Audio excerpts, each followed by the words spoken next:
seperti apakah pandangan Islam terhadap historical Jesus ini, khusus kematian dan kebangkitan.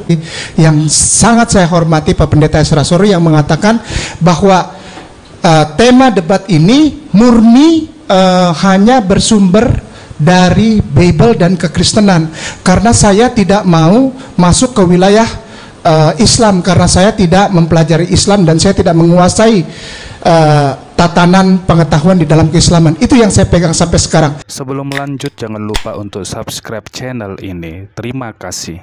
Selamat datang di Sudut Pandang Kristen. Sudut pandang kali ini akan membahas tentang debat lintas agama antara Kristen dan Islam yang diselenggarakan di Surabaya dengan mengangkat sebuah tema, yaitu Historical Jesus. Adapun narasumber yang mewakili Kristen yaitu Pendeta Ezra Soru, dan mewakili Islam yaitu Ustadz Kainama. Beliau adalah seorang mualaf yang menurut pengakuannya memiliki gelar S1, S2, dan S3 di Sekolah Tinggi Kristen. Ustadz Kainama dikenal di sosial media begitu gencar menghina atau mengkritik ajaran dari Kristen, dan juga mengkritik dan menyebut bahwa Alkitab Kristen begitu banyak hal yang menyimpang. Tetapi di dalam debat ini dia tidak bisa membuktikan secara histori tentang argumentasi-argumentasi yang dia ungkapkan dalam statementnya di sosial media, dan bahkan ternyata agama yang dia yakini sekarang dia tidak begitu memahami, tapi begitu gencar menyerang kekristenan. Bagaimana di dalam debat ini Ustadz Kainama dibungkam dan mempermalukan dirinya sendiri dan agama yang dia anut sekarang. Berikut video cuplikannya. Ya, ini sebenarnya kita mestinya nggak ada materi lagi ya, karena sebenarnya sudah selesai tadi ya. Tapi karena masih ada waktu ini, saya mengingat bahwa dalam publikasi yang diberikan, debat lintas agama, Historical Jesus.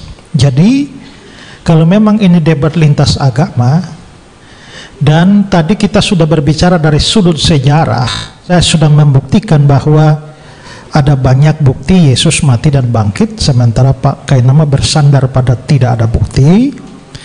Tapi yang saya ingin dengar dulu ya, sebenarnya pandangan Pak Kainama sendiri yang berdiri sebagai wakil dalam debat lintas agama, dalam hal ini adalah Islam, mungkin bisa jelaskan dulu seperti apakah pandangan Islam terhadap historical Jesus ini, khusus kematian dan kebangkitan. Demikian Pak. Baik, bismillahirrahmanirrahim. Allahumma sholli ala Sayyidina Muhammad wa ala Sayyidina Muhammad. Saya bersama Ustadz Ipung masih ada satu hal yang saya simpan sebagai pegangan saya sebelum datang ke sini, yaitu rekaman suara dari yang sangat saya hormati Pak Pendeta Ezra Sori yang mengatakan bahwa tema debat ini murni hanya bersumber dari Bible dan kekristenan, karena saya tidak mau masuk ke wilayah Islam, karena saya tidak mempelajari Islam dan saya tidak menguasai tatanan pengetahuan di dalam keislaman. Itu yang saya pegang sampai sekarang, sehingga sejak awal yang saya paparkan itu murni dari Bible. Lalu ada syekh kita di bawah tadi waktu dibilang Ustadz Kay, Yesus disalib, Ustadz Kay ngangguk. Itu berlawanan dengan akidah. Saya ngangguknya untuk apa? Gitu. Banyak sekali persepsi orang melihat seperti gestur atau body language dari seseorang langsung menjatuhkan pemahaman dia secara pribadi kepada orang tersebut. Contoh, Kainama ini tafsir-tafsir apa yang tadi dia sampaikan itu semua penafsiran. Come on, wake up. Bagaimana mungkin saya tafsir? Itu sudah bahasa Indonesia dan ada keterangan leksikonnya. Saya hanya membawakannya saja. Lalu saya menyampaikan bahwa dari sudut ayat Bible yang demikian itu terjadi satu hal, yaitu kesembuhan Yesus dari mulai turun salib sampai hari ketiga itu. Enggak, sekitar mungkin 30, kurang dari 3 hari. Begini, muslimin wal muslimah rahimakumullah, para tuan dan puan guruku, Ustaz Ki, ayo lebih ini lagi, lebih galak lagi. Nah, bukan begitu. Ini yang ingin saya sampaikan.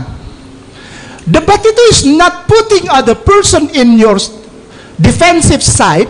Itu menjadi orang yang kayak direndahkan. Nah. Kita belajar yuk hari ini, insyaallah yuk, insyaallah. Ya, lalu saya sempat juga tadi jawab Cici. Cici bilang setiap itu tanggapin aja Ustaz, kayak nggak apa-apa. Bukan begitu debat itu. Debate, dialog, apalagi lintas agama. Terus tiba-tiba Pak Pendeta tanya, kalau dari sisinya sudah jelas. Di pembukaan tadi saya bilang mungkin Pak Pendeta tidak mengerti bahasa Arab. A'udzubillahi minasyaitonirrajim. Bismillahirrahmanirrahim. Zalikal kitabul la raiba fihi hudan lil muttaqin. Tidak ada keraguan untuk apa? Bahwa Isa ibnu Maryam itu wa ma qataluhu wa ma salabuhu walakin subhanallah. Itu buat kami. Tapi karena tidak diminta untuk melihat dari sisi Islam, ya saya tidak masuk ke ranah itu. Saya masuk ke ranah Bible. Bible bilang dia disalib, ya sok aja mangga. Nggak untung gue juga. Ngapain? Ya kan? Lalu dia bilang bahwa sebetulnya pembicaraan kita sudah habis. Betul, sudah habis. Karena apa? Karena yang saya hormati Pak Pendeta Isra Suruh tidak membantah satu ayat pun tentang medical term yang tadi saya sampaikan.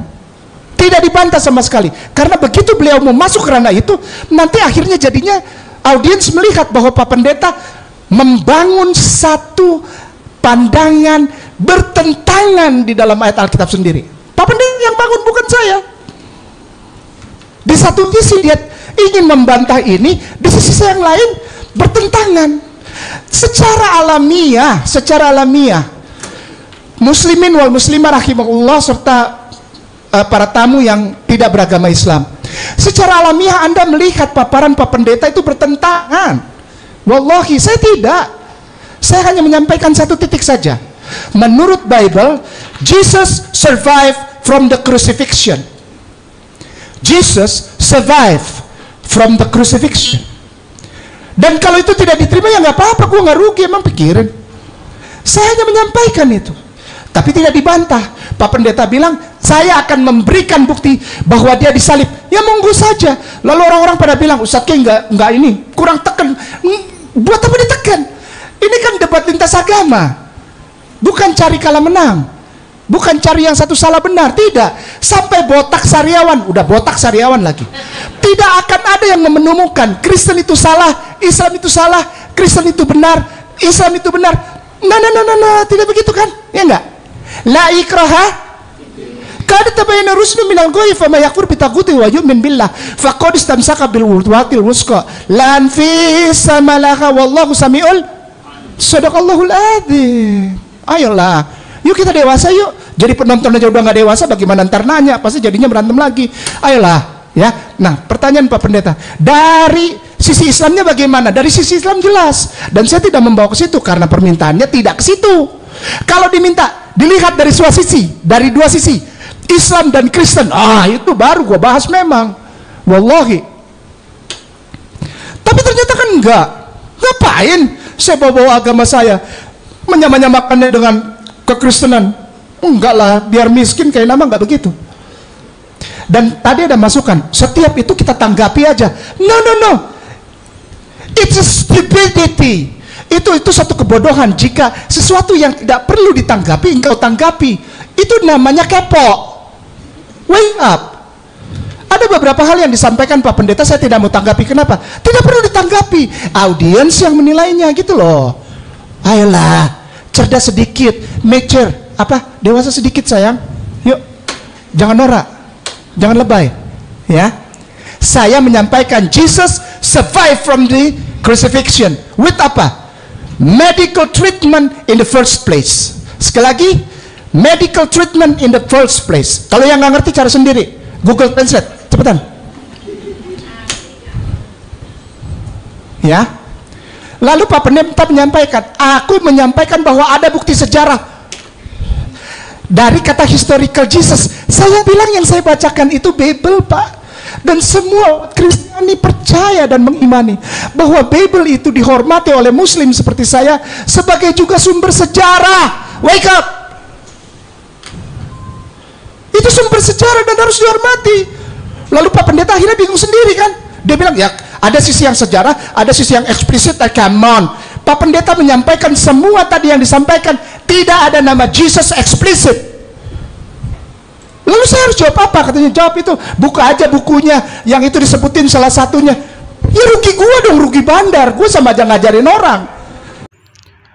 Dari cuplikan video dan berdasarkan pernyataan-pernyataan yang disampaikan oleh Ustadz Kainama dengan berbagai macam latar belakang yang seringkali dia sampaikan di sosial media tentang backgroundnya sebagai seorang mualaf dan begitu menguasai keyakinan dia sebelumnya, tetapi akhirnya menolak kekristenan dan menyatakan untuk menyerahkan diri menjadi seorang mualaf atau sebagai seorang muslim menganut agama Islam.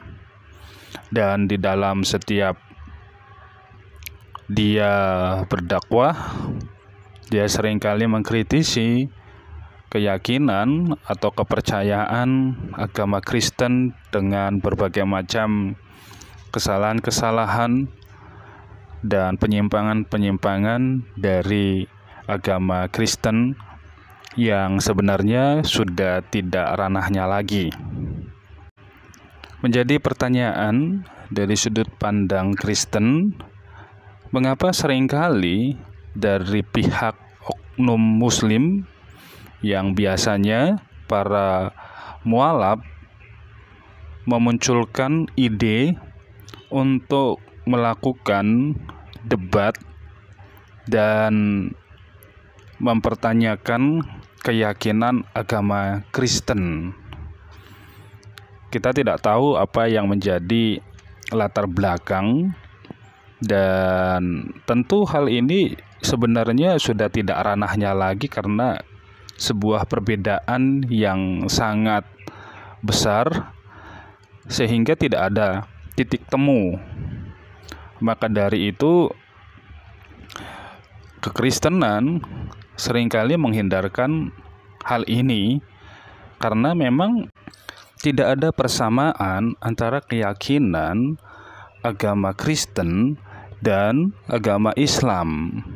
Makanya kekristenan hampir tidak pernah memunculkan ide tentang debat keyakinan agama Islam dan ajaran-ajarannya. Mungkin hampir tidak pernah atau tidak ada, bukan karena tidak berani, tetapi memang tidak pernah ada lembaga pendidikan atau organisasi Kristen tertentu yang mengadakan diskusi atau debat lintas agama, khususnya Kristen dan Islam. Jadi ini akan memperkeruh situasi khususnya yang ada di Indonesia. Karena memang kalaupun ada, itu hanya sebatas melakukan apologia, merespons atau menanggapi pernyataan-pernyataan yang disampaikan oleh oknum-oknum tertentu yang sudah tidak lagi menganut agama Kristen dan menyerang secara masif di media sosial dan menyampaikan di dalam komunitas keyakinannya yang baru dengan gencar menghina, mengejek, bahkan mendegradasi keyakinan agama Kristen.